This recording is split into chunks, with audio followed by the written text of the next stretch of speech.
Este livro foi gravado mediante autorização da editora nos estúdios da Fundação para o Livro do Cego no Brasil. Crônicas, lido por Drauzio de Oliveira em agosto de 1991. O telefone, Rubem Braga.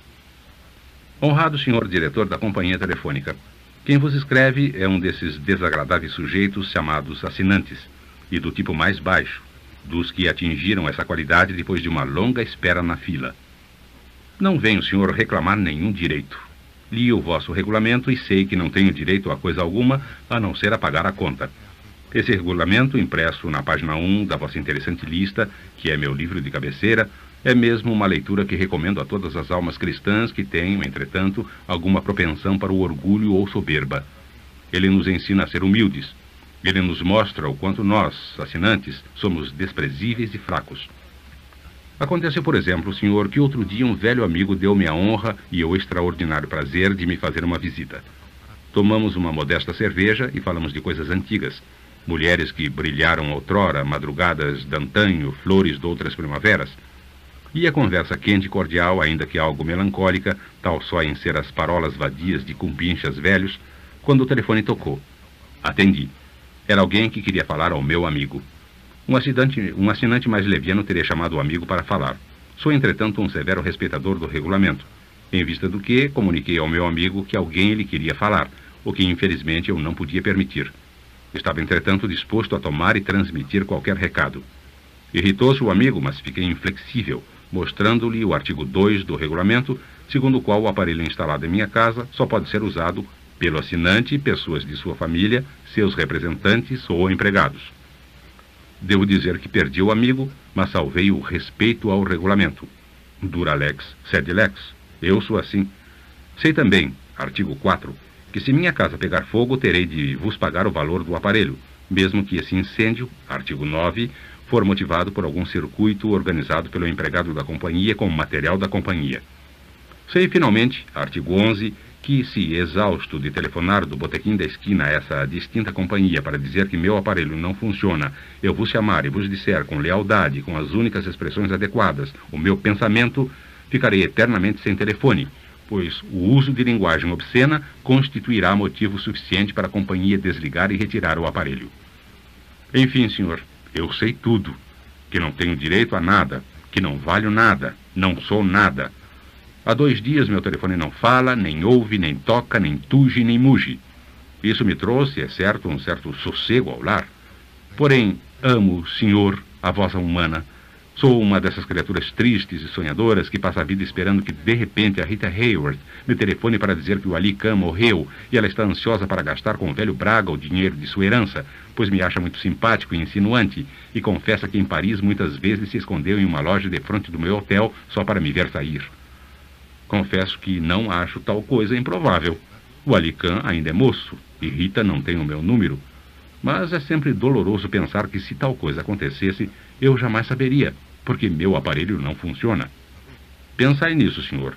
Pensai em todo o potencial tremendo de perspectivas azuis que morre diante de um telefone que dá sempre sinal de ocupado, quen, quen, quen, quando na verdade está quedo e mudo na minha modesta sala de jantar. Falar nisso, vou comer. São horas. Vou comer contemplando tristemente o aparelho silencioso, essa esfinge de matéria plástica. É, na verdade, algo que supera o rádio e a televisão, pois transmite não sons nem imagens, mas sonhos errantes no ar. Mas batem à porta. Levanto o escuro garfo do magro bife e abro. Céus! É um empregado da companhia? Estremeço de emoção, mas ele me estende um papel. É apenas o cobrador. Volto ao bife, curvo a cabeça, mastigo devagar, como se estivesse mastigando meus pensamentos, a longa tristeza de minha humilde vida, as decepções e remorsos. O telefone continuará mudo. Não importa. Ao menos é certo, senhor, que não vos esquecestes de mim. Rio, março de 1951. Da utilidade dos animais. Carlos Drummond de Andrade. 3º dia de aula. A professora é um amor. Na sala, estampas coloridas mostram animais de todos os feitios. É preciso querer bem a eles, diz a professora com um sorriso que envolve toda a fauna, protegendo-a. Eles têm direito à vida como nós, e além disso são muito úteis. Quem não sabe que o cachorro é o maior amigo da gente? O cachorro faz muita falta. Mas não é só ele, não. A galinha, o peixe, a vaca, todos ajudam. Aquele cabeludo ali, professora, também ajuda? Aquele é o iaque, um boi da Ásia Central. Aquele serve de montaria e de burro de carga. Do pelo se fazem perucas bacaninhas. E a carne dizem que é gostosa. Mas se serve de montaria, como é que a gente vai comer ele? Bem, primeiro serve para uma coisa, depois para outra. Vamos adiante. Este é o texugo. Se vocês quiserem pintar a parede do quarto, escolham um pincel de texugo. Parece que é ótimo. Ele faz pincel, professora? Quem? O texugo? Não, só fornece o pelo. Para pincel de barba também, que o Arthurzinho vai usar quando crescer. Arthurzinho objetou que pretende usar barbeador elétrico. Além do mais, não gostaria de pelar o texugo, uma vez que devemos gostar dele, mas a professora já explicava a utilidade do canguru. Bolsas, malas, maletas, tudo isso o couro do canguru dá pra gente. Não falando na carne, canguru é utilíssimo. Vivo, professora. A vicunha que vocês estão vendo aí produz é maneira de dizer.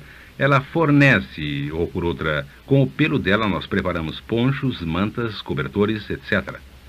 Depois a gente come a vicunha, né, professora? Daniel, não é preciso comer todos os animais. Basta retirar a lã da vicunha, que torna a crescer. E a gente torna a cortar. Ela não tem sossego, tadinha. Vejam agora como a zebra é camarada. Trabalha no circo e seu couro listrado serve para forro de cadeira, de almofada e para tapete. Também se aproveita a carne, sabem? A carne também é listrada? Pergunta que desencadeia riso geral. Não riam da Betty. Ela é uma garota que quer saber direito as coisas. Querida, eu nunca vi carne de zebra no açougue, mas posso garantir que não é listrada. Se fosse, não deixaria de ser comestível por causa disso. Ah, o pinguim. Esses vocês já conhecem da praia do Leblon, onde costuma aparecer trazido pela correnteza. Pensam que só serve para brincar? Estão enganados. Vocês devem respeitar o bichinho. O excremento, não sabem o que é? O cocô do pinguim é um adubo maravilhoso. Guano, rico em nitrato. O óleo feito com a gordura do pinguim. A senhora diz que a gente deve respeitar. Claro, mas o óleo é bom. Do javali, professora, duvido que a gente lucre alguma coisa. Pois lucra. O pelo dá escovas de ótima qualidade. E o castor? Pois quando voltar a moda do chapéu para homens, o castor vai prestar muito serviço. Aliás, já presta com a pele usada para agasalhos. É o que se pode chamar um bom exemplo. Eu, hein? Dos chifres do rinoceronte, Belá, você pode encomendar um vaso raro para o living de sua casa. Do couro da girafa, Luiz Gabriel pode tirar um escudo de verdade, deixando os pelos da cauda para Teresa fazer um bracelete genial. A tartaruga marinha, meu Deus, é de uma utilidade que vocês não calculam. Comem-se os ovos e toma-se a sopa. Uma delícia! O casco serve para fabricar pentes, cigarreiras, tanta coisa. O biguá é engraçado. Engraçado como? Apanha peixe pra gente. Apanha e entrega, professora. Não é bem assim. Você bota um anel no pescoço dele e o biguá pega o peixe, mas não pode engolir. Então você tira o peixe da goela do biguá. Bobo que ele é. Não, é útil. Ai de nós se não fossem os animais que nos ajudam de todas as maneiras. Por isso que eu digo, devemos amar os animais e não maltratá-los de jeito nenhum. Entendeu, Ricardo? Entendi. A gente deve amar, respeitar, pelar e comer os animais e aproveitar bem o pelo, o couro e os ossos. Condôminos, Fernando Sabino. A porta estava aberta. Foi só eu surgir e arriscar uma espiada para a sala. O dono da casa saltou da mesa para receber-me. Vamos entrar, vamos entrar. Estávamos à espera do senhor para começarmos a reunião. O senhor não é o 301? Não, eu não era o 301. Meu amigo que morava no 301 tivera de fazer repentinamente uma viagem, pedira-me que o representasse. O homem estendeu-me a mão, num gesto decidido. Pois então, muito prazer. Disse que se chamava Milanês e recebeu com um sorriso a milanesa minha escusa pelo atraso. Desconfiei desde logo que fosse meio surdo. Só mais tarde vim a descobrir que seu ar de quem já entendeu tudo antes que a gente fale não era surdez, era burrice mesmo. Conduziu-me ao interior do apartamento, onde várias pessoas, umas 11 ou 12, já estavam reunidas ao redor da mesa. À minha entrada, todos levantaram a cabeça, como galinhas, junto ao bebedouro. O apartamento era luxuosamente mobiliado, atapetado, aveludado, florido e enfeitado, desta exuberância de mau gosto a que se convencionou chamar de decoração. O milanês fez as apresentações. Aqui é o Dr. Matoso, do 302. Quando precisar de um médico... Ali o Capitão Barata, do 304, representante das gloriosas Forças Armadas. Dona Georgina e Dona Mirtes, irmãs, não se sabe qual mais gentil, moram no 102. Aquele é o Dr. Lupicino, do 201, nosso futuro síndico. Suas palavras eram recebidas com risadinhas chocas, a indicar que vinha repetindo as mesmas graças a cada um que chegava. Cumprimentei o médico, um sujeito com cara mesmo de matoso. O capitão, com seu bigodinho ainda de tenente. As duas velhas de preto, não se sabia qual mais feia. O futuro síndico, os demais. O dono da casa recolheu a barriga e as ideias, sentando-se empertigado à cabeceira. Busquei o único lugar vago do outro lado e acomodei-me. A mulher do milanês passou-me um copo de refresco de maracujá. Só então percebi que todos bebericavam refresco em pequenos goles. Aquilo parecia fazer parte do ritual. Convinha imitá-los.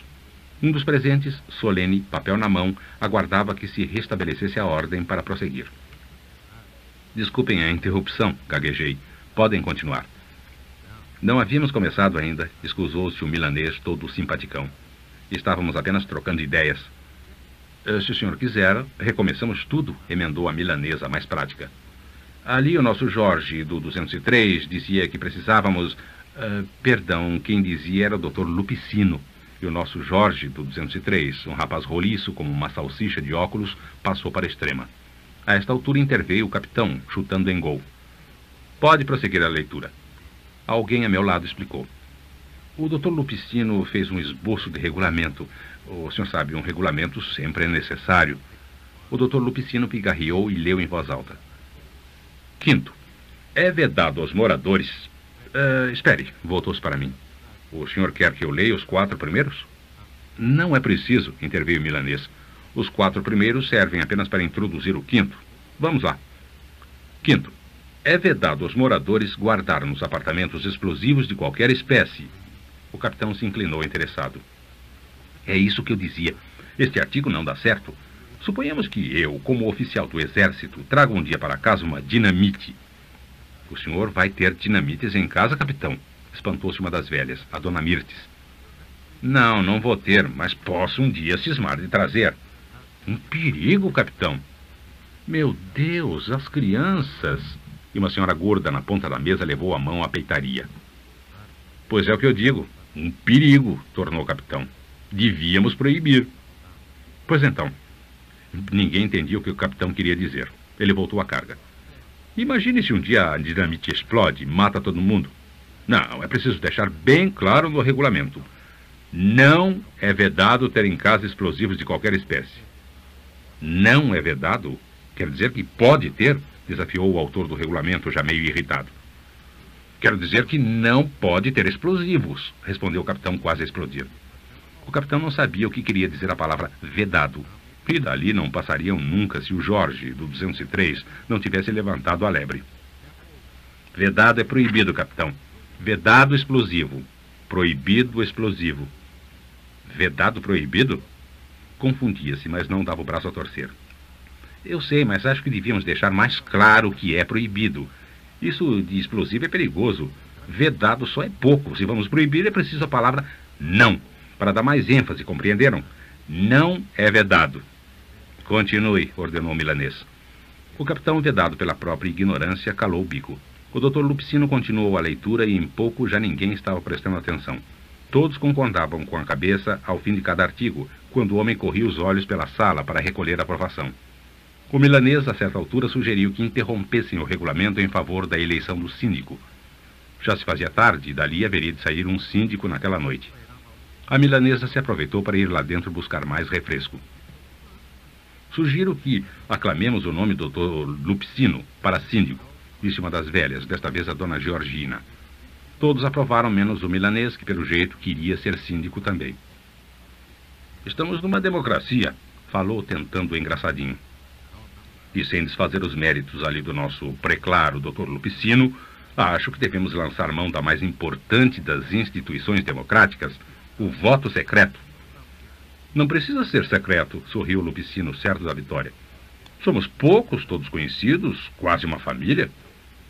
Que acha o 301? Perguntou-me o milanês, tentando conquistar o meu voto. Eu, porém, incorruptível, votaria no Lupicino, a menos que a dona da casa, até o momento da eleição, se lembrasse de servir-me alguma coisa além de refresco de maracujá. Disse-lhe que preferia não intervir, já que apenas representava um dos proprietários. O senhor não é condômino? Estranhou a bem-nutrida senhora da ponta da mesa. Então, quem é que está em cima de mim? Eu sou o 202. Expliquei-lhe que não era condômino. Esta palavra era uma das razões pelas quais até então não tivera coragem de comprar um apartamento. Estou representando o 301. Em cima da senhora deve estar ali o Dr. Matoso, que, se ouvi bem, é 302. O Dr. Matoso sorriu amável, concordando. Faço muito barulho, minha senhora? Absolutamente, protestou ela, levando de novo a mão ao peito. Mal ouço o senhor à noite descalçando os sapatos e botando os chinelos. A senhora é 202? Perguntou uma das velhas, novamente a dona Mirtes. Pois então seu ralo deve estar entupido. Está pingando água no banheiro da gente. A outra velha confirmou silenciosamente com a cabeça a acusação terrível. Enquanto isso, o milanês providenciava a votação. Cortou lenta e caprichosamente uma folha de papel em 12 pedaços e distribuiu-os a cada um de nós. E a urna? Onde está a urna? A urna seria um horrendo vaso de alabastro. Nos solenizamos ao redor da mesa, exercendo o sagrado direito de voto. Procedeu-se a apuração e o vencedor foi mesmo o Dr. Lupicino, do 201, por esmagadora maioria. O milanês ganhou apenas um voto, o seu próprio, naturalmente. E a milanesa? Eu também, 301, ganhei um voto, mas não foi dela. Desconfio que foi da senhora do 202, a do ralo entupido, que me proporcionava olhares à socapa. Felicitei o novo síndico, excusei-me e caí fora. Ameaçavam retornar ao regulamento e o capitão dizia: por áreas comuns, entenda-se, escada, corredores, vestíbulo, entrada de serviço, garagem. E o elevador, que é próprio, mas também não deixa de ser comum. À saída, notei de passagem que o edifício não tinha elevador. Automóvel, Sociedade Anônima, Paulo Mendes Campos. Se você quiser, compre um carro. É um conforto admirável, mas não o faça sem conhecimento de causa a fim de evitar desilusões futuras. Saiba que está praticando um gesto essencialmente econômico, não para a sua economia, mas para a economia coletiva. Isso quer dizer que, do ponto de vista comunitário, o automóvel que você adquire não é um ponto de chegada, uma conquista final em sua vida, mas, pelo contrário, um ponto de partida para os outros. Desde que o compre, o carro passa a interessar aos outros, muito mais que a você mesmo. Com o carro, você está ampliando seriamente a economia de milhares de pessoas. É uma espécie de indústria às avessas, na qual você monta um engenho não para obter lucros, mas para distribuir seu dinheiro para toda a classe de pessoas. Industriais europeus, bilhardários do Texas, empresários brasileiros, comerciantes, operários especializados, proletários, vagabundos, etc. Já na compra do carro, você contribui para uma infinidade de setores produtivos que podemos encolher ao máximo nos seguintes itens: a indústria automobilística propriamente dita, localizada no Brasil, mas sem qualquer inibição no que toca à remessa de lucros para o exterior. Os vendedores de automóveis, a siderurgia, a petroquímica, as fábricas de pneus e as de artefatos de borracha, as fábricas de plásticos, couros, tintas, etc., as fábricas de rolamentos e outras autopeças, as fábricas de relógios, rádios, etc., as indústrias de petróleo e muitos de seus derivados, as refinarias, os distribuidores de gasolina, as oficinas mecânicas, as lojas distribuidoras de autopeças, o Estado, através do tributo. Você já pode ir vendo a gravidade do seu gesto. Ao comprar um carro, você entrou na órbita de toda essa gente. Até ontem você estava fora do alcance deles. Hoje, seu transporte passou a ser, do ponto de vista econômico, simplesmente transcendental. Você é um homem economicamente importante para os outros. Seu automóvel é de fato uma sociedade anônima da qual todos lucram, menos você. Mas não fica nisso. Você estará ainda girando numa constelação menor, miúda, mas nada desprezível, a dos recauchadores, eletricistas, garagistas, lavadores, olheiros, guardas de trânsito, mecânicos de esquina. Você pode ainda querer um motorista ou participar de alguma das várias modalidades de seguros para automóveis. Em outros termos, você continua entrando pelo cano. No fim deste, há ainda uma outra classe, a dos ladrões, seja organizada em sindicatos, seja a espécie de franco-puxadores. As perspectivas de suas relações com os diversos setores supracitados são as seguintes.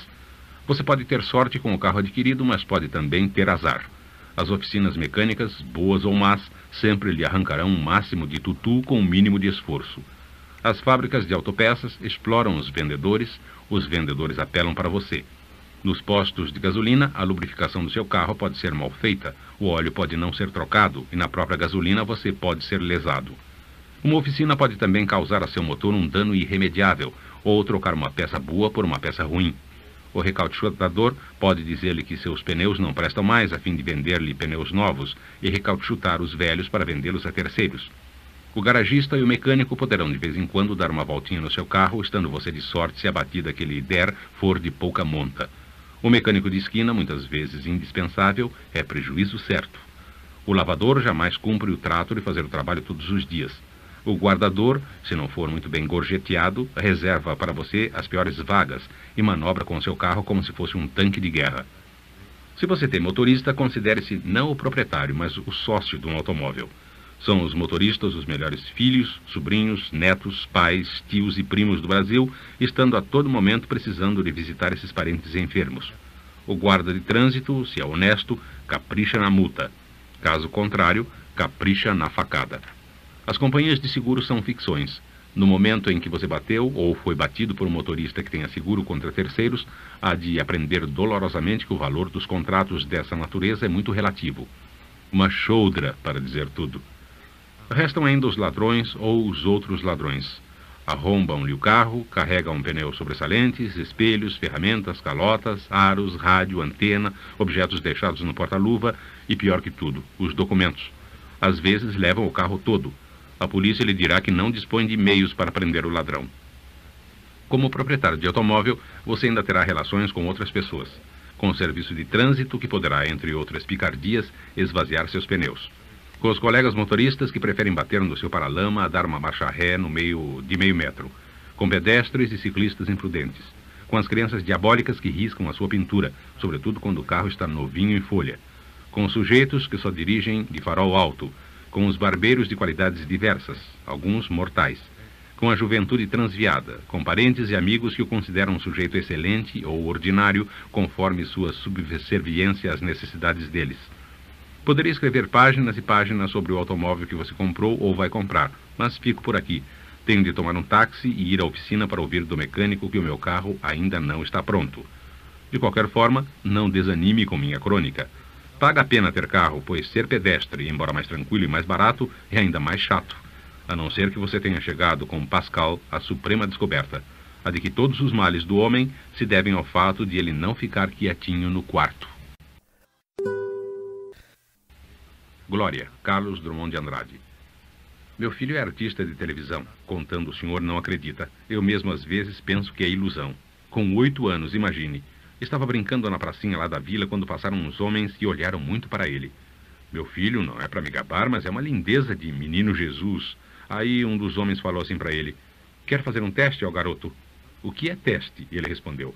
Aí o homem explicou, não sei bem qual é a explicação. Levaram ele para um edifício na cidade, tiraram um bocado de retratos dele, depois falaram assim: você foi aprovado. Aí ele se espantou. Mas eu não fiz exame? Que troço é esse? Não é nada de exame não, eles responderam. Você foi aprovado para fazer um comercial, tá bem? Ele neca de saber o que é um comercial, nem eu. Mas agora eu fiquei sabendo. É uma coisa à toa, a gente nem precisa falar, fica só fazendo uma coisa, comendo doce de leite, devagarinho, com uma carinha alegre. Quando acaba, passa a língua nos beiços. Assim, olha e pisca o olho. Ele é tão engraçado. Antes de acabar de comer, ele já estava fazendo isso. Um negócio. Aí mandaram ele de volta para casa. Não, antes falaram assim para ele: manda seu pai aqui na agência receber o cachê. Ele ficou espantado, falou assim: que troço é esse? Eles responderam: é tutu. Aí ele baixou a cabeça e respondeu baixinho: eu não tenho pai. E mãe, você tem? Ele respondeu que mãe ele tinha e levantou a cabeça. Então manda ela aqui. Mas o garoto é esperto, deu uma de sabido. Eu mesmo não posso receber? Se fui eu que fiz tudo sozinho. Não, você não pode, tem que ser sua mãe. Diz a ela que venha das 2 às 4, trazendo carteira de identidade. Bonito. E eu que nunca tive carteira. Já pelejei para tirar uma, dei duro, pedi para o compadre Julião me quebrar esse galho. Compadre explicou que carecem antes tirar certidão de nascimento. Essa é muito boa. Então a gente tem que provar que nasceu? Eu não estou viva, com a graça de Deus, e forte e trabalhando? O pior é que nem sei se fui registrada lá em Pilão dos Palmares, chão do meu nascimento. Não tenho parentes neste mundo, só tenho no outro, e nem a poder de oração consegui até hoje tirar o papel da tal certidão. Afinal, eu falei assim para o compadre: deixa para lá, sem a carteira vivi até hoje. Sem ela vou viver até Nosso Senhor me fechar os olhos. Vou lá na agência assim mesmo. Larguei meu serviço. Fui. Tinha um mundão de gente. Eu não sabia quem é que podia me atender. Andei rolando de uma sala para outra, até que afinal um cara de bigodão atrás de parede de vidro com um óculo no meio falou assim: é comigo. Trouxe a carteira? Eu expliquei que carteira eu não tinha, mas sou lavadeira muito acreditada na Zona Norte. Muitas madamas da Rua Conde do Bonfim podem atestar que eu sou eu mesma e mãe de meu filho. Há 25 anos que trabalho de lavar roupa. Ele abanou a cabeça. Falou assim: nada feito. Não tenho ordem de pagar sem identidade. Mas o meu filho trabalhou, moço. Eles ficaram satisfeitos com o trabalho dele, tanto que prometeram pagar um tal de cachê. Como é que para pagar a ele é preciso a carteira de outra pessoa? O senhor acha isso direito? Ele não respondeu nada. Tornou a abanar a cabeça e eu fiquei matutando. O que tu vai fazer para sair dessa, Clementina da Anunciação? E comecei a chorar. Aí eles me viram chorando, ficaram com pena de mim. Um barbudo que passava disse assim para o bigodão: paga ela, Reginaldo. O bigodão resmungou: tá legal. E me deu um papel passado em 3 folhas iguais para eu assinar nelas todas. Aí eu disse: o senhor me desculpe, mas eu não sei escrever. A cabeça não dá. Então nada feito outra vez, o bigodão respondeu. Aí eu não tinha mais vontade de chorar e disse assim para ele: escuta aqui, moça, quanto é que o meu filho tem para receber? Ele respondeu: 50 cruzeiros. Ah, é isso? Respondi. Pode ficar para a agência. Perdi meu dia de trabalho, gastei trem, gastei ônibus, andei a pé neste solão. Não vou me chatear por causa dessa mixaria. Um cara que estava escutando falou assim: a senhora vai jogar fora esses 50 mangos? E daí? Respondi para ele. O meu filho vale muito mais. A gente não fica mais pobre por causa disso. Ele agora é artista. Amanhã, se Deus e a Virgem Maria ajudar, vai ganhar milhões. Nem precisa ganhar. Só o orgulho que eu sinto por ele ter passado no teste. Saí de lá com esse orgulho bonito no coração. Meu filho é artista. Meu filho é artista. Ia repetindo sozinha na rua. Me olhavam admirados, mas eu nem dei bola.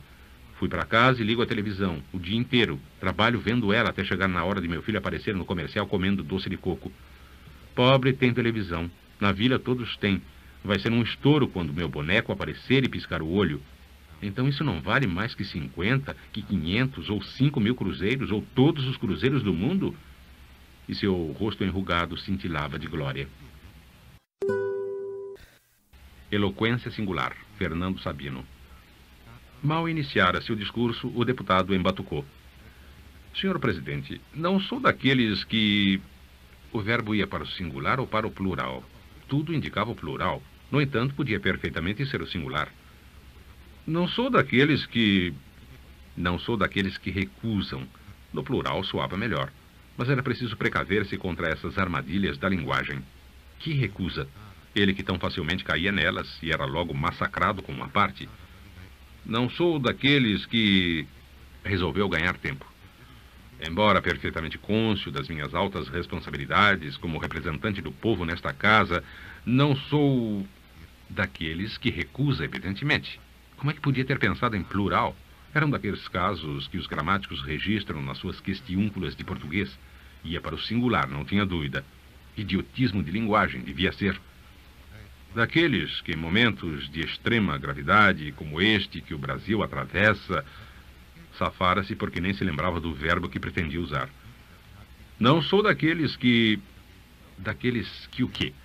Qualquer coisa, contanto que atravessasse de uma vez essa traiçoeira pinguela gramatical em que sua oratória lamentavelmente se havia metido logo de saída. Mas a concordância. Qualquer verbo servia desde que conjugado corretamente no singular ou no plural. Não sou daqueles que, dizia eu, e é bom que se repita sempre, senhor presidente, para que possamos ser dignos da confiança em nós depositada, intercalava orações e mais orações, voltando sempre ao ponto de partida, incapaz de se definir por esta ou aquela concordância, ambas com aparência castiça, ambas legítimas. ambas gramaticalmente lídimas, segundo o vernáculo. Neste momento tão grave para os destinos da nossa nacionalidade, ambas legítimas. Não podia ser. Sabia bem que a expressão daqueles que era coisa já estudada e decidida por tudo quanto é gramaticoide por aí. Qualquer um sabia que levava sempre o verbo ao plural. Não sou daqueles que, conforme afirmava, ou ao singular. Há exceções, e aquela bem podia ser uma delas. Daqueles que. Não sou um daqueles que. Um que recusa, daqueles que recusam. O verbo era recusar. Senhor presidente, meus nobres colegas. A concordância que fosse para o diabo. Intercalou mais uma oração e foi em frente com bravura, disposto a tudo, afirmando não ser daqueles que... Como? Acolheu a interrupção com um suspiro de alívio. Não ouvi bem o aparte do nobre deputado. Silêncio. Ninguém dera aparte nenhum. Vossa Excelência, por obséquio, queira falar mais alto que não ouvi bem. E apontava, agoniado, um dos deputados mais próximos. Mas eu não disse nada. Terei o maior prazer em responder ao aparte do nobre colega, qualquer aparte. O silêncio continuava. Interessados, os demais deputados se agrupavam em torno do orador, aguardando o desfecho daquela agonia que agora já era, como no verso de Bilac, a agonia do herói e a agonia da tarde. O que é que você acha? Cochichou um. Acho que vai para o singular. Pois eu não, para o plural, é lógico. O orador prosseguia na sua luta. Como afirmava no começo de meu discurso, o senhor presidente tirou o lenço do bolso e enxugou o suor da testa. Vontade de aproveitar-se do gesto e pedir ajuda ao próprio presidente da mesa. Por favor, apura aí para mim como é que é, me tira desta. Quero comunicar ao nobre orador que o seu tempo se acha esgotado. Apenas algumas palavras, senhor presidente, para terminar o meu discurso.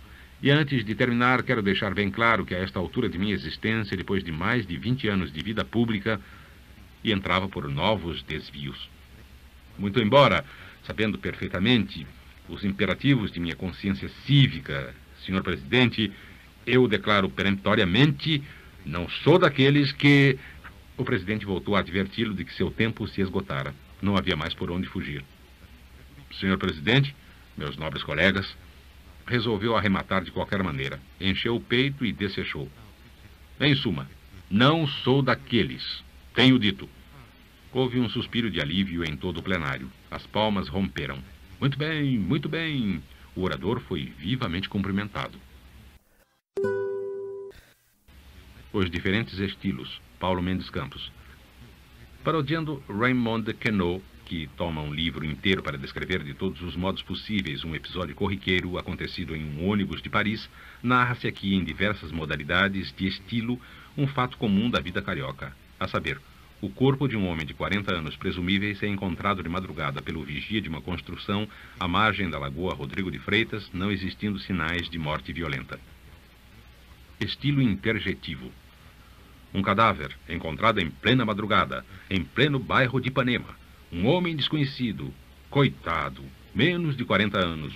Um que morreu quando a cidade acordava. Que pena. Estilo colorido.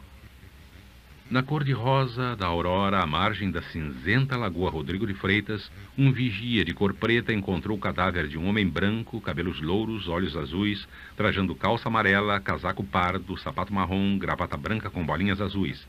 Para este, o destino foi negro. Estilo antimunicipalista.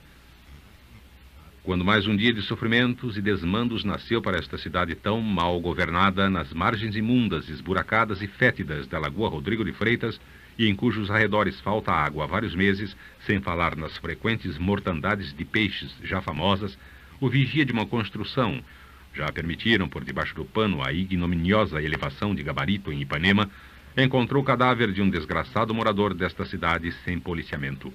Como não podia deixar de ser, o corpo ficou ali entregue às moscas que pululam naquele perigoso foco de epidemias. Até quando? Estilo reacionário.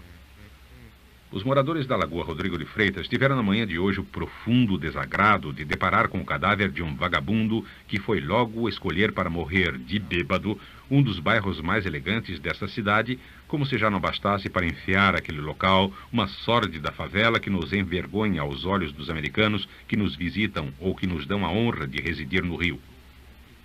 Estilo então. Então, O vigia de uma construção em Ipanema, não tendo sono, saiu então para passeio de madrugada. Encontrou então o cadáver de um homem. Resolveu então procurar um guarda. Então o guarda veio e tomou então as providências necessárias. Aí então eu resolvi te contar isto. Estilo áulico. À sobremesa, alguém falou ao presidente que, na manhã de hoje, o cadáver de um homem havia sido encontrado na Lagoa Rodrigo de Freitas. O presidente exigiu imediatamente que um de seus auxiliares telegrafasse em seu nome à família enlutada. Como lhe informassem que a vítima ainda não fora identificada, Sua Excelência, com seu estimulante bom humor, alegrou os presentes com uma das suas apreciadas blagues. Estilo schmittiano. Coisa terrível é o encontro com um cadáver desconhecido à margem de um lago triste à luz fria da aurora. Trajava-se com alguma humildade, mas seus olhos eram azuis, olhos para a festa alegre e colorida deste mundo. Era trágico vê-lo morto, mas ele não estava ali. Ingressara para sempre no reino inviolável e escuro da morte, este rio um pouco profundo caluniado de morte. Estilo complexo de Édipo. Onde andará a mãezinha do homem encontrado morto na Lagoa Rodrigo de Freitas? Ela que o amamentou, ela que o embalou em seus braços carinhosos. Estilo preciosista. No crepúsculo matutino de hoje, quando fulgia solitária e longínqua a estrela d'alva, o atalaia de uma construção civil que perambulava insone pela orla sinuosa e murmurante de uma lagoa serena, deparou com a atra e lúrida visão de um ignoto e gélido ser humano, já eternamente sem o hausto que vivifica. Estilo Nelson Rodrigues. Usava gravata de bolinhas azuis e morreu. Estilo sem jeito. Eu queria ter o dom da palavra, o gênio de um Rui, o estro de um Castro Alves, para descrever o que se passou na manhã de hoje. Mas não sei escrever porque nem todas as pessoas que têm sentimento são capazes de expressar esse sentimento. Mas eu gostaria de deixar, ainda que sem brilho literário, tudo aquilo que senti. Não sei se cabe aqui a palavra sensibilidade. Talvez não caiba. Talvez seja uma tragédia. Não sei escrever, mas o leitor poderá perfeitamente imaginar o que foi isso. Triste, muito triste. Ah, se eu soubesse escrever. Estilo feminino. Imagine você, Tutsi, que ontem eu fui ao Sachas legalíssimo e dormi tarde, com o Tony. Pois logo hoje minha filha, que eu estava exausta, tinha a hora marcada no cabeleireiro, e estava também querendo dar uma passada na costureira. Acho mesmo que vou fazer aquele plissadinho como o da Teresa. O Roberto resolveu me telefonar quando eu estava no melhor do sono. Mas o que era mesmo que eu queria te contar? Ah, menina, quando eu olhei pela janela, vi uma coisa horrível. Um homem morto lá na beira da lagoa. Estou tão nervosa, logo eu que tenho horror de gente morta. Estilo lúdico ou infantil. Na madrugada de hoje, por cima, o corpo de um homem por baixo foi encontrado por cima pelo vigia de uma construção por baixo. A vítima por baixo não trazia identificação por cima. Tinha aparentemente por cima a idade de 40 anos por baixo. Estilo concretista. Dead, dead man, mesh, manchate. Estilo didático. Podemos encarar a morte do desconhecido encontrado morto à margem da lagoa em 3 aspectos. A. Policial. B. Humano. C. Teológico. Policial. O homem em sociedade. Humano. O homem em si mesmo. Teológico. O homem em Deus. Polícia e homem. Fenômeno. Alma e Deus. Epifenômeno. Muito simples, como os senhores veem. Carta ao prefeito. Rubem Braga. Senhor prefeito do Distrito Federal. Eu sou um desses estranhos animais que tem por habitat o Rio de Janeiro. Ouvi-me, pois, com o devido respeito. Sou um monstro de resistência e um técnico em sobrevivência, pois o carioca é, acima de tudo, um forte. Se às vezes saio do Rio por algum tempo para descansar de seus perigos e desconfortos, certa vez inventei até ser correspondente de guerra para ter um pouco de paz, a verdade é que sempre volto. Acostumei-me, assim, a viver perigosamente. Não sou covarde como esses equilibristas estrangeiros que passeiam sobre fios entre os edifícios. Vejo-os lá em cima, longe dos ônibus e lotações, atravessando a rua pelos ares e murmuro: eu quero ver-a no chão. Também não sou assustado como esse senhor deputado Tenório Cavalcante, que mora em Caxias e vive armado. Moro bem no paralelo 38, entre Ipanema e Copacabana, e às vezes, nas caladas da noite, percorro desarmado várias boates desta zona e permaneço horas dentro da penumbra entre cadeiras que esvoaçam e garrafas que se partem docemente na cabeça dos fiéis em torno. E estou vivo. Ainda hoje tenho coragem bastante para tomar um ônibus ou mesmo uma lotação e ir dentro dele até o centro da cidade. Vivo assim dia a dia, noite a noite, isto que os historiadores do futuro, estupefatos, chamarão a Batalha do Rio de Janeiro. Já fiz mesmo várias viagens na Central. Eu sou um bravo senhor. Sei também que não me resta nenhum direito terreno. Respiro o ar dos escapamentos abertos e me banho até no Leblon, considerado um dos mais lindos esgotos do mundo. Aspiro o perfume da curva do Mourisco e a brisa da lagoa e sobrevivo. E compreendo que, embora vós administreis a maneira suíça, nós continuaremos a viver a maneira carioca. Eu é que não me queixo. Já me aconteceu escapar de morrer dentro de um táxi em uma tarde de inundação e ter o consolo de, chegando em casa, encontrar a torneira perfeitamente seca. Prometestes, senhor, acabar em 30 dias com as inundações no Rio de Janeiro.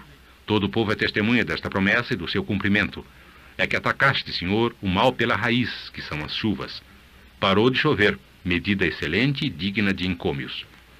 Mas não é para dizer isso que vos escrevo. É para agradecer a providência que vossa administração tomou nestas últimas 4 noites, instalando uma esplêndida lua cheia em Copacabana. Não sei se a fizestes adquirir na Suíça para nosso uso permanente, ou se é nacional.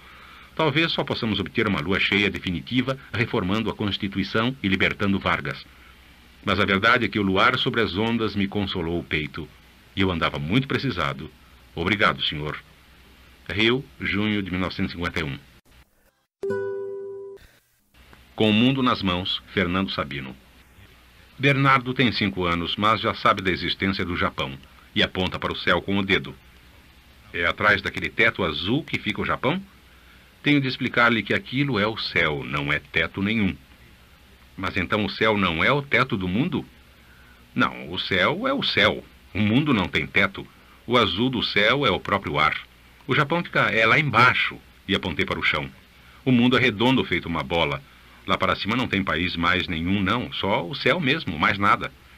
Ele fez uma carinha aborrecida, um gesto de desilusão. Então este Brasil é mesmo o fim do mundo. Daqui para lá não tem mais nada. Difícil de lhe explicar o que até mesmo a mim parece meio esquisito. O mundo ser redondo. O Japão está lá embaixo. Os japoneses de cabeça para baixo, como é que não caem? Às vezes, andando na rua e olhando para cima, eu mesmo tenho medo de cair. Na primeira oportunidade, compro e trago para casa um mapa-mundi, um desses globos terrestres modernos, aliás de fabricação japonesa, feitos de matéria plástica e que se enchem de ar como os balões. O menino não lhe deu muita importância quando apontei nele o Japão e a Inglaterra, o Brasil, os países todos. Limitou-se a fazê-lo girar doidamente, aos tapas, até que se desprendesse do suporte de metal. Logo se dispôs a sair jogando futebol com ele. Não deixei. Consegui convencê-lo a ir destruir outro brinquedo. O secador de cabelo da mãe, por exemplo, que faz um ventinho engraçado. E assim que me vi só, tranquei-me no escritório para apreciar devidamente a minha nova aquisição. Com o mundo nas mãos, descobri coisas de espantar. Descobri que a Coreia é muito mais lá para cima do que eu imaginava. Uma espécie de penduricalho da China, ali mesmo no costado do Japão. O que é que os Estados Unidos tinham de se meter ali tão longe de casa? O Vietnã, nem me fale, uma tripinha de terra ao longo do Laos e do Camboja. Aliás, a confusão de países por ali eu vou te contar. Tem a Tailândia e tem Burma, 2 países de pernas compridas. Tem a Malásia, a Indonésia. A Tasmânia não tem, pelo menos não encontrei. Continua sendo para mim apenas a terra daquele selo enorme que em menino era o melhor da minha coleção. Dou um piparote no mundo e ele gira diante de meus olhos para que eu descubra o que é mais que tem. Outra confusão é ali nas Arábias, onde o pau anda comendo. Síria, Líbano, Saudi Arábia, Iêmen e o diabo de um país cor-de-rosa chamado Hadramaut, de que nunca ouvi falar. Estou ficando bom em geografia. Duvido que alguém me diga onde fica Andorra. A última pessoa a quem perguntei me disse que ficava nos limites de Asnavour, pois fica logo aqui, encravada entre a França e a Espanha. Um paizinho de nada, vê quem pode. E fez aquele sucesso todo no Festival da Canção. Em compensação, a Antártida é muito maior do que eu pensava. Ocupa quase todo o Polo Sul. E é bem no centro dela que eu tenho de soprar para encher o mundo. De repente me veio uma ideia meio paranoide. De tanto apalpar o globo de plástico, ele acabou meio murcho. Acho que o ar está se escapando. E quando me disponho a enchê-lo de novo, imagino que eu seja um ser imenso, solto no espaço, botando a boca no mundo para enchê-lo com o meu sopro. O nosso planeta é mesmo uma bolinha perdida no cosmo, e do tamanho desta que tenho nas mãos é que os astronautas devem tê-lo visto da Lua. Uma linda esfera de manchas coloridas, com seus oceanos cheios de peixes e singrados por navios, As cidades agarradas aos continentes, ruas cheias de automóveis, casas cheias de gente, o ar riscado de aviões, de gaivotas e de urubus. Tudo isso pequenino, insignificante, microscópico, os homens se explorando mutuamente, se maltratando, se assassinando, para colher um segundo de satisfação ao longo de séculos de história, não mais que alguns minutos em face da eternidade. Que aventura mais temerária a de Deus, escolhendo caprichosamente este lindo e insignificante planetinha para ele enviar através dos espaços o seu filho feito homem, com a missão de redimir a nossa pobre humanidade. Faço votos que tenha valido a pena e que um dia ela se veja redimida. Até lá, este mundo não passará mesmo de uma bola, como esta que meu filho Bernardo, irrompendo alegremente no escritório, me arrebata das mãos e sai chutando pela casa. A fugitiva Carlos Drummond de Andrade. A última bomba H estava aí irredutível. De modo algum abandonaria o seu refúgio lodoso a 750 metros de profundidade no Mediterrâneo. Não faça isso com a gente, suplicavam-lhe 3.000 oficiais, técnicos, mergulhadores, marinheiros e praças, empenhados há quase 90 dias em sua recuperação e que por fim a localizaram naquele fundo de mar, bem encolhida, bem desiludida. Daqui vocês não me tiram, respondeu-lhes a bomba. O primeiro que me tocar, eu explodo. Talvez este tempo de verbo não exista, mas pouco estou ligando a gramática de vocês. A gramática é o resto. Estou farta, farta. Os expedicionários insistiam. Aquele domicílio era impróprio para ela. Não ficava bem a uma bomba nuclear talhada para altas missões dormir no fundo das águas, que nem peixe fugindo à caçada submarina. Que desmoralização para um artefato de 20 megatons. Era em seu próprio benefício que a estavam querendo tirar dali. Resmungou a bomba sem se deixar convencer. Vamos, suas companheiras de viagem caíram em terra, não deram trabalho, foram logo recolhidas e até agradeceram nossa solicitude em reavê-las. Uma bomba normal gosta de voar, voar sempre sobre a terra inteira, divertindo-se com o turismo aéreo nos bombardeiros. Não é para destruir nada, nem sequer para assustar ninguém, pois vocês viajam incógnitas. É por prazer, e você recusa esse prazer que nós lhe oferecemos? Prazer, prazer. Que prazer sente uma bomba e não explodir? Afinal, o que fizeram as colegas em território espanhol? Coisinha à toa. Apenas contaminaram as plantações em torno de Palomares, mas nós indenizamos os lavradores. Não queremos que nossas bombas deem prejuízo a ninguém. Uns pobres diabos até ficarem radiantes. Há muito tempo que não viam dinheiro e dólar, jamais. Quantos mortos? Fora os tripulantes dos aviões que se chocaram, nenhum. Você mesma aí dentro da água não assusta o pessoal? Nosso embaixador em Madrid e o ministro do Turismo da Espanha vieram tomar banho lá em cima para provar que você não é de nada. Venha, já está ficando tarde. Estão vendo? Eu não sou de nada. Nenhuma bomba é de nada. Para que foi então que nos fizeram? Como ninguém respondesse, ela continuou. Vocês, ao nos criarem, não deram somente uma nova angústia à humanidade. A nós também nos rechearam de angústia. Ficamos ansiosas por explodir e nada. É hoje, é amanhã e nunca se resolve. Acabamos ficando mais angustiadas do que as populações que se angustiam por nossa causa. E vocês fazem disso um jogo, vocês e os outros. Estávamos com grandes esperanças no Vietnã, mas qual o quê? Vamos envelhecendo, outros engenhos nos passam para trás, amanhã a Lua será ocupada e equipada com armas fantásticas, astros e planetas entrarão no brinquedo e nós apodrecendo por aí, sem uso, sem préstimo. Por isso aproveitei o desastre de avião e caí fora. Quero me livrar dos homens. Falando, deslocou-se entre as rochas para melhor esconder-se. A turma aproveitou o movimento e fisgou-a, alçando-a à superfície, sob protesto.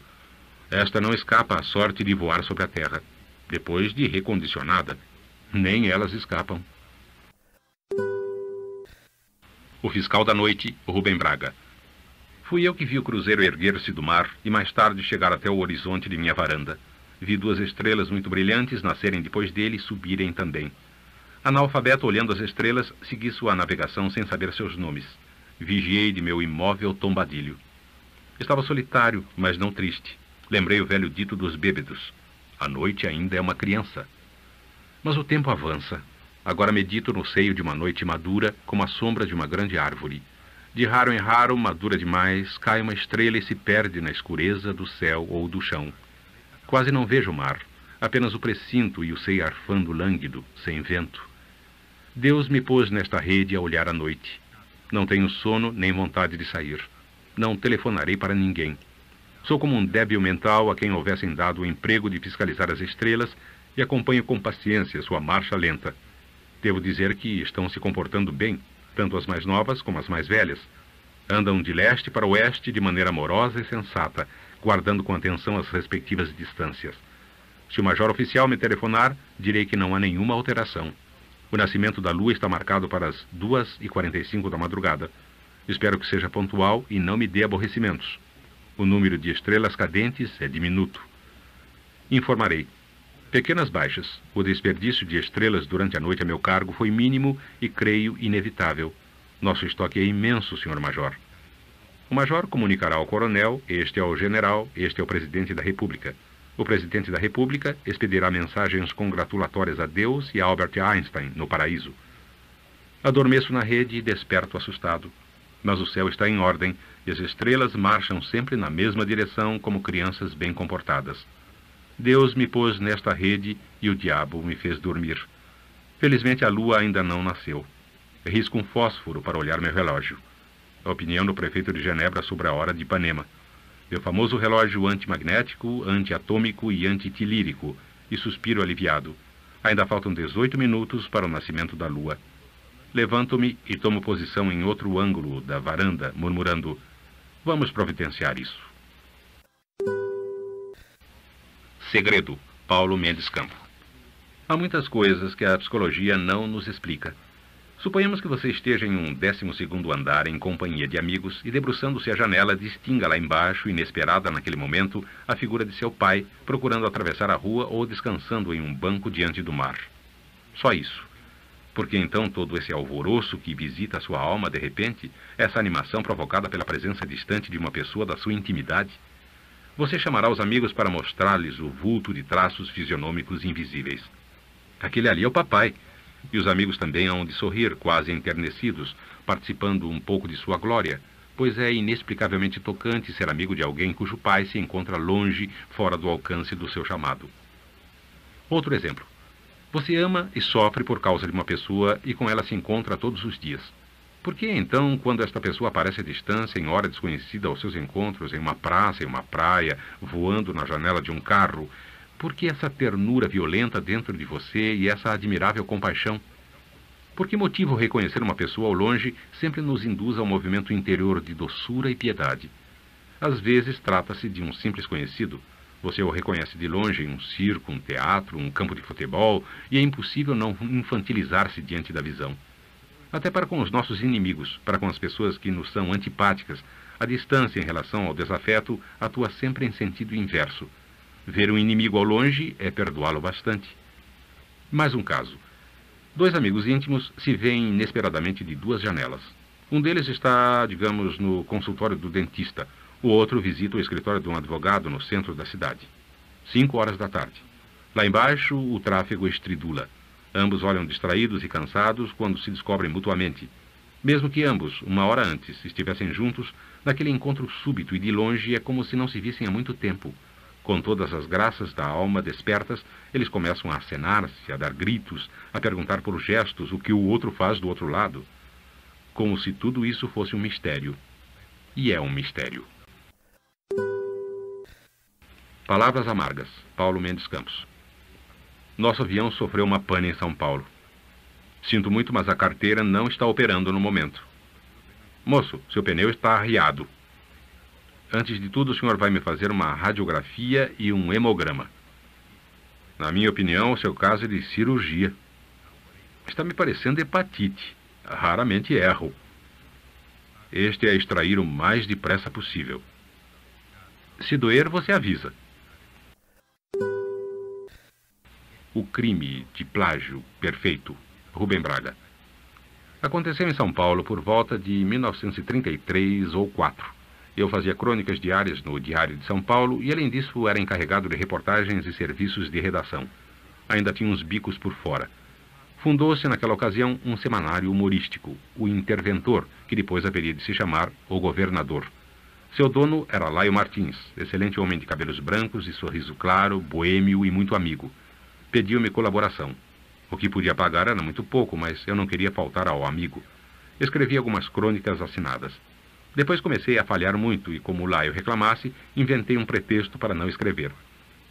Seu jornal era excessivamente político, perrepista, se bem me lembro, e eu não queria tomar partido na política paulista, mesmo porque tinha muitos amigos antiperrepistas. Lá eu não se conformou. Então põe um pseudônimo. Prometi de pedra e cal, mas não cumpri. Lá eu reclamou novamente, me deu um prazo certo para lhe entregar a crônica. No dia marcado eu estava atarefatíssimo e quando veio contínuo buscar a crônica para o interventor, eu cocei a cabeça. Tive uma ideia. Acabara de ler uma crônica de Carlos Drummond de Andrade no Minas Gerais, órgão oficial de Minas, com um pseudônimo, algo assim como Antônio João, ou João Antônio, ou Manuel Antônio, não me lembro mais. Ponhamos Antônio João. Botei papel na máquina, copiei a crônica rapidamente e lasquei o mesmo pseudônimo. Dias depois recebi o dinheiro da colaboração, juntamente com o pedido urgente de outra crônica e um recado entusiasmado do Laio. A primeira estava esplêndida. Daí para frente, encarreguei um menino da portaria que estava aprendendo a escrever à máquina de bater a crônica de Drummond para mim. Eu apenas revia para substituir ou riscar alguma referência a qualquer coisa de Minas. Pregada a mentira e praticado o crime, o remédio é perseverar nesse rumo hediondo. Se às vezes senti remorso, eu o afogava em chope no bar alemão ao lado e o pagava, o chope, com o próprio dinheiro do vale do Antônio João. O remorso não era, na verdade, muito. Carlos não sabia de nada, e o que eu fazia não era propriamente um plágio, porque nem usava matéria assinada por ele, nem punha o meu nome em trabalho dele. Hilaio Martins sorria, feliz, comentando com meu colega de redação. O Rubem não quer assinar, mas que importa? Seu estilo é inconfundível. O estilo era inconfundível e o chope era bem tirado. Mas você pode ter certeza, Carlos Drummond de Andrade, que muitas vezes eu bebia a sua saúde, ou melhor, a saúde de Antônio João, isto é, a nossa. Dos 25.000 réis que lá eu me pagava, eu dava 5 para o menino que batia a máquina. Era muito dinheiro para o menino naquele tempo, e isso fazia o menino feliz. Enfim, lá em São Paulo, todos éramos felizes graças ao seu trabalho. Laio, o menino, os leitores e eu. E você, em Minas, não era infeliz. Não creio que possa haver um crime mais perfeito. Em código, Fernando Sabino. Fui chamado ao telefone. Era o chefe de escritório de meu irmão. Recebi de Belo Horizonte um recado dele para o senhor. É uma mensagem meio esquisita, com vários itens. Convém tomar nota. O senhor tem um lápis aí? Tenho, pode começar. Então lá vai. Primeiro, minha mãe precisa de uma nora. Precisa de quê? De uma nora. Que história é essa? Eu estou dizendo ao senhor que é um recado meio esquisito. Posso continuar? Continue. Segundo, pobre vive de teimoso. Terceiro, não chora, morena, que eu volto. Isso é alguma brincadeira? Não é não, estou repetindo o que ele escreveu. Tem mais. Quarto, sou amarelo, mas não opilado. Tomou nota? Mas não opilado, repeti tomando nota. Que diabo ele pretende com isso? Não sei, não senhor. Mandou transmitir o recado, estou transmitindo. Mas você há de concordar comigo que é um recado meio esquisito. Foi o que eu preveni o senhor. E tem mais. Quinto, não sou colgate, mas ando na boca de muita gente. Sexto, poeira é a minha penicilina. Sétimo, carona só de saia. Oitavo, chega, protestei estupefato. Não vou ficar aqui tomando nota disso, feito idiota. Deve ser carta em código ou coisa parecida. E ele vacilou. Estou dizendo ao senhor que também não entendi, mas enfim. Posso continuar? Continua. Falta muito? Não, está acabando. São 12.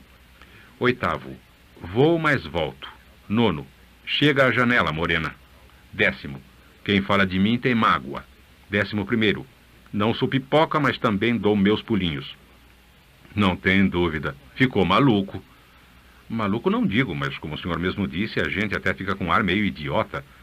Está acabando, só falta um. 12º, Deus, eu e o Rocha. Que Rocha?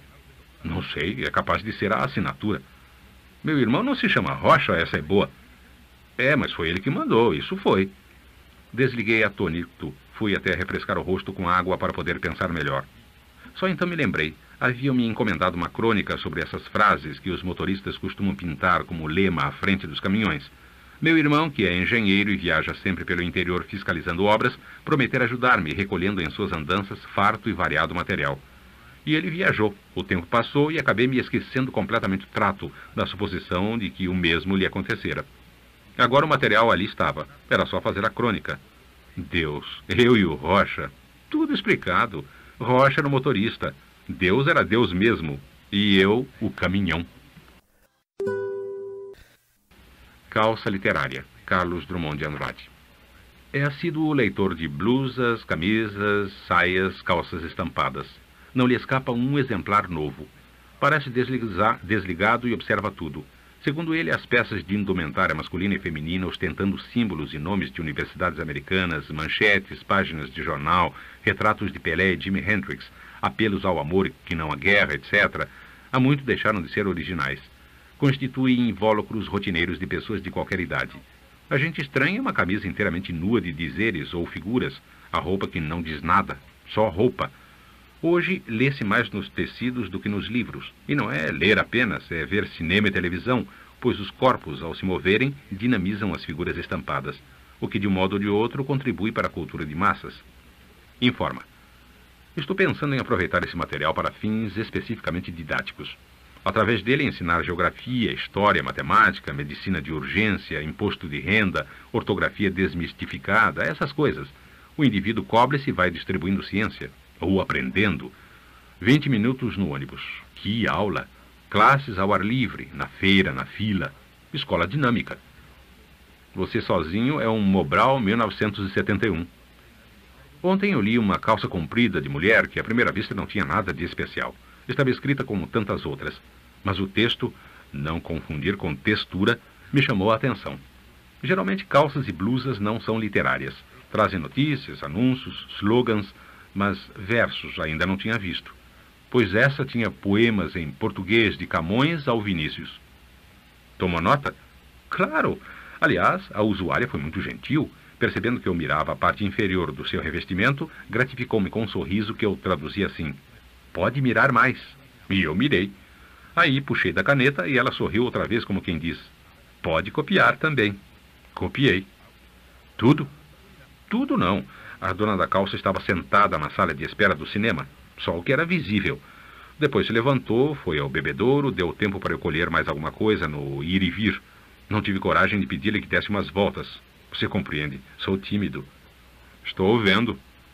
Foi a primeira calça literária totalmente poética do meu conhecimento. Feita em São Paulo? Talvez. Caracteres pretos sobre fundo branco. Versos em todas as direções. De Bilac, de Cecília, de Bandeira, de Castro Alves, de Fernando Pessoa. Uma antologia, bicho. Sem ordem, naturalmente. Escuta aí. Onde vais a tardezinha, morena flor do sertão? O que eu adoro em ti é a vida. Aqui outrora retumbaram hinos. Ó abelha imaginativa, o que o desejo inventa. Vou-me embora para Passárgada. Amor é fogo que arde sem se ver. Ninguém sonha duas vezes o mesmo sonho. No monte de amor andei por ter de monteiro fama, sem tomar gamo nem gama. Clorindas e belindas brincam no tempo das berlindas. Eu tenho amado tanto e não conheço o amor. Estrela vésper do pastor errante. Estamos em pleno mar, dois infinitos ali se alteiam. Beleza. Não é? Tem mais. Transforma-se o amador na coisa amada. Antônia, você parece uma lagarta listrada. Dona Janaína, rainha do mar, dai-me licença para eu também brincar no vosso reinado. Por que não nasci eu um simples vagalume? Não queiras indagar do meu segredo, mas que seja infinito enquanto dure. Cantando espalharei por toda parte. Tudo não escondido perde a graça. O cinamomo floresce em frente do teu postigo. Crisântemo divino aberto em meio da solidão. Tinha uma pedra no meio do caminho. Isso já é prosa, amizade. É mesmo. Em todo caso, trata-se da primeira calça poética luso-brasileira. Os poetas que tratem de defender seus direitos autorais, a menos que considerem uma honra vestir de versos as mulheres. Mocinho, Carlos Drummond de Andrade. Os garotos estavam indóceis à espera do grande mocinho norte-americano de passagem pelo Rio que prometera ir pessoalmente à televisão. Da calçada os brinquedos não engrenavam. Ninguém tinha alma para os jogos de todo dia. A proximidade do herói num ponto qualquer da cidade os punha nervosos e pediam a hora a quem passava, sentindo que o tempo trabalhava de bandido em sua lentidão. À hora anunciada, em casa de Alfredinho, sentaram-se no chão diante do aparelho e toca suportar anúncio de sabão, de loteamento, de biscoito. Sabiam por experiência ser esse o preço que pagamos pelo prazer das imagens. E sendo maior, aquele prazer devia ser mais caro. Afinal, o locutor anunciou a chegada do cavaleiro famoso, ídolo das crianças do mundo inteiro. E o ídolo era simpático, falava inglês, mas tinha outro cavaleiro ao lado para traduzir, só que viera a pé e foi se sentando, cansado talvez de cavalgar por montes e vales do oeste e de tanta luta contra os maus, ladrões de cavalo, ladrões de malaposta, ladrões de tesouro enterrado. Sentou-se e deram-lhe sorvete que o herói ingeriu muito delicadamente, surpreendendo a todos. Cowboys amadores de Copacabana, que lambem 12 gelados por dia, mas nunca seriam capazes de imaginar que um vaqueiro legal gostasse de sorvete de café e o tomasse com modos tão distintos. E o locutor foi conversando com ele. É verdade que possuía 400 revólveres? Sim, possuía 400 revólveres, para o gasto. A notícia agradou em cheio ao auditório e Kleber perguntou como é que ele podia manejá-los todos de uma só vez. Mas Gaúcho mandou-lhe calar a boca. Alfredinho tinha áreas de dono do mocinho e da armaria, e os olhos azuis de Totó prestavam furiosa atenção. O locutor pediu licença ao herói para mostrar sua roupa aos telespectadores. E o herói virou figurino. Primeiro chapéu, com fitinha de prata e incrustações de ouro. A gravata curta era revestida em parte por uma chapinha de prata onde se empinava um cavalinho também de ouro. Na ponta do colarinho, mais um bocado de metal de qualidade produzia reflexo. A fivela do cinturão ostentava também elementos de ouro e alguns rubis. Na bota, flores vermelhas e folhas verdes em relevo no couro. Biqueira de prata com 3 taxinhas de ouro e tacão alto de prata. Maravilha das maravilhas. Trajes iguais, naturalmente empregando metais menos nobres, seriam expostos à venda na semana seguinte, pois o vaqueiro tinha uma fábrica de roupa só para fabricar o vestuário de seus amiguinhos que quisessem imitá-lo. Conversa vai, sorvete vem. O herói tranquilo, de mais de 40 anos, respondeu à pergunta sobre o faturamento da matriz de sua fábrica nos States. Coisinha de milhões. E recebeu com benevolência os cumprimentos de um cowboy da praça, este simples consumidor. Mauricinho, estirado no tapete, quis perguntar pelo Gatilho, o famoso cavalo do herói e parte integrante do mito. Porém, os outros, mais velhos, explicaram-lhe que não adianta perguntar de casa, tem de ser no estúdio. Por que não aparecia Gatilho? Mocinho sem cavalo é mocinho? Mocinho sentado, tomando sorvete, mostrando como abotou e desabotou a camisa, é mocinho? E os 400 revólveres? Por que ele não dava ao menos um tiro, de farra? O programa acabou. Os garotos foram saindo sem entusiasmo. Naquele horário, estavam habituados a ver filmes do herói em que ele desenvolve bravura, astúcia e generosidade exemplares. Ali, encontravam apenas um senhor meio maduro, folheado a ouro e prata, vendendo roupa e refrescando-se com gelados. Mauricinho, o mais moço, resumiu a impressão geral. Não gosto de mocinho. Gosto de filme de mocinho. O da Bebe, Rubem Braga. Contam de Murilo Mendes que um dia ele ia passando com um amigo por uma rua de Botafogo quando viu uma mulher na janela de um sobrado. Deu uma coisa no poeta, ele se deteve na calçada fronteira, ergueu o braço e gritou. Meus parabéns, minha senhora. Está uma coisa belíssima. Mulher na janela? Há muito tempo não se via. Está belíssimo. A senhora, assustada, fechou a janela bruscamente, achando que estava diante de um louco. Mas o poeta prosseguiu seu caminho com o sentimento do dever cumprido. Também contam que um bêbado ia pela rua e um enorme jacaré ia atrás dele. Cada vez que o homem entrava em um bar, o jacaré gritava, bêbado. Quando o homem saía de um bar para entrar em outro, o jacaré gritava outra vez, bêbado. Até que uma hora o homem perdeu a paciência, agarrou o jacaré pelos queixos e o virou pelo avesso, jogando-o a um canto da calçada. Quando saiu do bar, o jacaré lhe disse, o da beb, que é bêbado de trás para diante. Há outras histórias, mas penso nessa. Não matamos o nosso jacaré, nem nenhum outro bicho. Apenas o que fazemos é virá-lo pelo avesso, o que é lamentável, mas ineficiente. E a última mulher na janela foi lá dentro atender ao telefone. Os prédios são altos e se espreitam traiçoeiramente com binóculos na sombra. E como todo mundo tem mais o que fazer, os poetas se tornam incômodos. Virá-los pelo avesso não é solução. Eles não silenciam. E você, que não entende os versos, pensa que ele não está querendo dizer nada. Mas se meu verso não deu certo, foi teu ouvido que entortou, disse o mestre. Os pintores também foram virados pelo avesso, mas continuam a pintar tudo tão insistentemente que, vendo suas telas, uma pessoa mal informada pode pensar que o mundo é que foi virado ao contrário. A Mulher Vestida, Fernando Sabino. Eu estava num centro comercial de Copacabana e era sábado, pouco depois do meio-dia. Às tantas comecei a ouvir uma martelação de ensurdecer. O dono de uma lojinha de sapatos para senhoras chegou-se à porta, assustado. Que será isso? E saiu pelo corredor a investigar. Caminhávamos na mesma direção e logo descobrimos que o ruído vinha de uma sala fechada, um curso de ginástica. Batiam desesperadamente na porta lá dentro, com um haltere no mínimo. O que está acontecendo? O sapateiro gritou do lado de cá. Uma voz chorosa de mulher explicou que a porta estava trancada. Ela não podia sair. Cadê a chave? Berrou o homem. O professor levou, respondeu a voz. Que professor? O professor de ginástica. Espere que eu vou chamar o zelador, arrematou o homem solícito. E se voltou para mim. O senhor podia fazer o favor de procurar o zelador para soltar a mulher? Não posso abandonar a minha loja sem ninguém. Assim, ele ia tirar a castanha com a mão do gato. Não tive outro jeito senão sair à procura do zelador. Encontrei-o à porta do prédio chupando uma tangerina. Era um pau de arara delicado e solícito, mas infelizmente não podia fazer nada. Não tinha a chave da sala. Voltei ao corredor, vencendo a tentação de cair fora de uma vez, deixar que a mulher se arranjasse. A bateção recomeçara. Ela parecia disposta a botar a porta abaixo. Abre essa porta, pelo amor de Deus! Calma, minha senhora, berrei do lado de cá. Vamos ver se a gente dá um jeito. No corredor ia se juntando gente e várias sugestões eram aventadas. Abrir um buraco na parede, chamar o corpo de bombeiros, retirá-la pela janela. Deve ser uma mulher forte para chuchu. Eu, se fosse ela, aproveitava e quebrava tudo lá dentro. Pensei em transferir a alguém mais a tarefa que o sapateiro me confiara. Não encontrei ninguém que parecesse disposto a aceitar a responsabilidade. Todos se limitavam a fazer comentários jocosos. Estavam se divertindo com o incidente. De súbito me ocorreu perguntar à mulher o número do telefone do professor. Foi um custo fazê-la cantar de lá a resposta, algarismo por algarismo. Saí para a rua à procura de um telefone. Tive de andar um quarteirão inteiro até uma farmácia, onde fiquei aguardando na fila. Chegou afinal a minha vez. Atendeu-me uma voz de criança, certamente filha do professor, que ainda não havia chegado em casa, pelo que pude entender. Escuta, meu benzinho, diga para o papai que tem uma mulher trancada na sala lá do curso dele. Está me entendendo? Repete comigo. Uma mulher trancada... Não havendo mais nada a fazer, resolvi tomar o caminho de casa.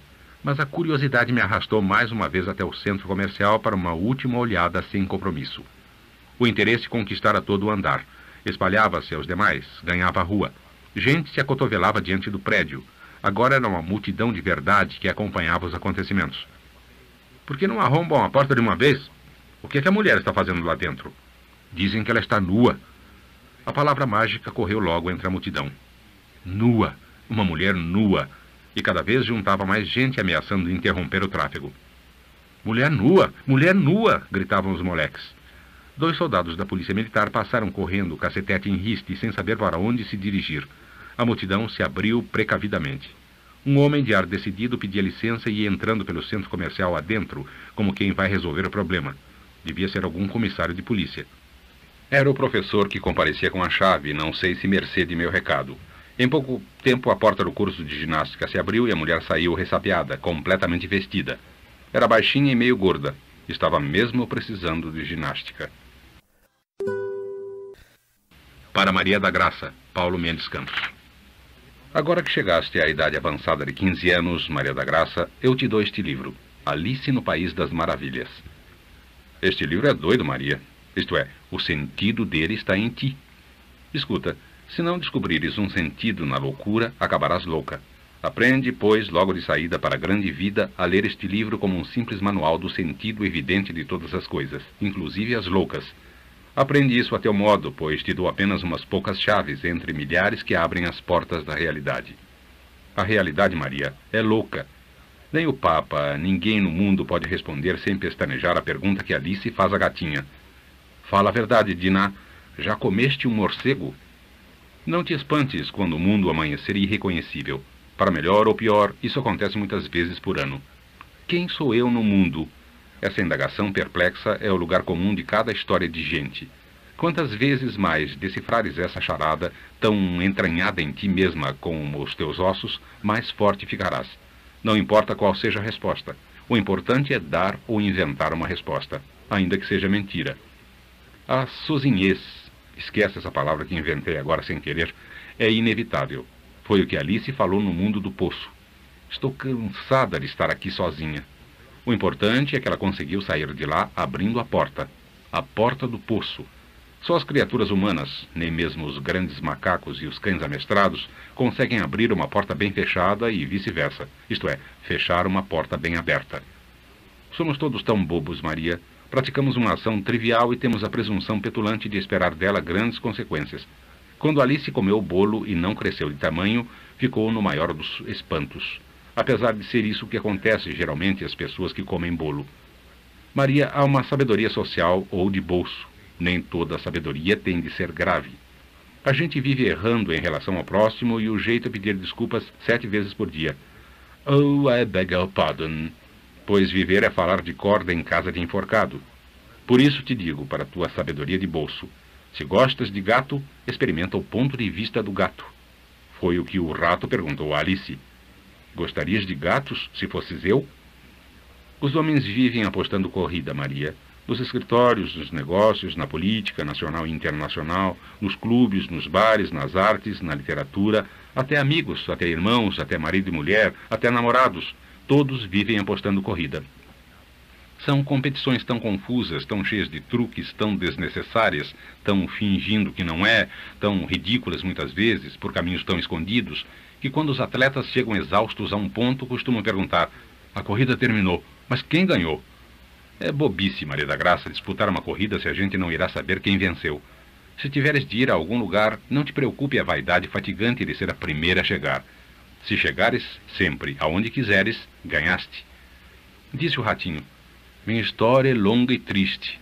Ouvirás isso milhares de vezes. Como ouvirás a terrível variante: minha vida daria um romance. Ora, como todas as vidas vividas até o fim são longas e tristes, e como todas as vidas dariam romances, pois o romance é só o jeito de contar uma vida, foge, polida mas energicamente, dos homens e das mulheres que suspiram e dizem: minha vida daria um romance. Sobretudo dos homens, uns chatos irremediáveis, Maria. Os milagres sempre acontecem na vida de cada um e na vida de todos.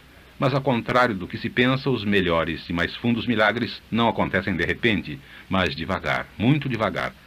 Quero dizer o seguinte: a palavra depressão cairá de moda mais cedo ou mais tarde. Como talvez seja mais tarde, prepara-te para a visita do monstro e não te desesperes ao triste pensamento de Alice. Devo estar diminuindo de novo. Em algum lugar há cogumelos que nos fazem crescer novamente. E escuta esta parábola perfeita. Alice tinha diminuído tanto de tamanho que tomou um camundongo por um hipopótamo. Isso acontece muito, Mariazinha. Mas não sejamos ingênuos, pois o contrário também acontece. E é um outro escritor inglês que nos fala mais ou menos assim. O camundongo que expulsamos ontem passou a ser hoje um terrível rinoceronte. É isso mesmo. A alma da gente é uma máquina complicada que produz durante a vida uma quantidade imensa de camundongos que parecem hipopótamos e de rinocerontes que parecem camundongos. O jeito é rir no caso da primeira confusão e ficar bem disposto para enfrentar o rinoceronte que entrou em nossos domínios disfarçado de camundongo. E como tomar o pequeno por grande e o grande por pequeno é sempre meio cômico, nunca devemos perder o bom humor. Toda pessoa deve ter 3 caixas para guardar o humor. Uma caixa grande para o humor mais ou menos barato que a gente gasta na rua com os outros. Uma caixa média para o humor que a gente precisa ter quando está sozinho, para perdoares a ti mesma, para rires de ti mesma. E, por fim, uma caixinha preciosa, muito escondida, para as grandes ocasiões. Chamo de grandes ocasiões os momentos perigosos em que estamos cheios de dor ou de vaidade, em que sofremos a tentação de achar que fracassamos ou triunfamos, em que nos sentimos umas drogas ou muito bacanas. Cuidado, Maria, com as grandes ocasiões. Por fim, mais uma palavra de bolso. Às vezes, uma pessoa se abandona de tal forma ao sofrimento, com uma tal complacência, que tem medo de não poder sair de lá. A dor também tem o seu feitiço, e este se vira contra o enfeitiçado. Por isso Alice, depois de ter chorado um lago, pensava: agora serei castigada afogando-me em minhas próprias lágrimas. Conclusão: a própria dor deve ter a sua medida. É feio, é imodesto, é vão, é perigoso ultrapassar a fronteira de nossa dor, Maria da Graça. Para ler esse livro, acesse www.poeteiro.com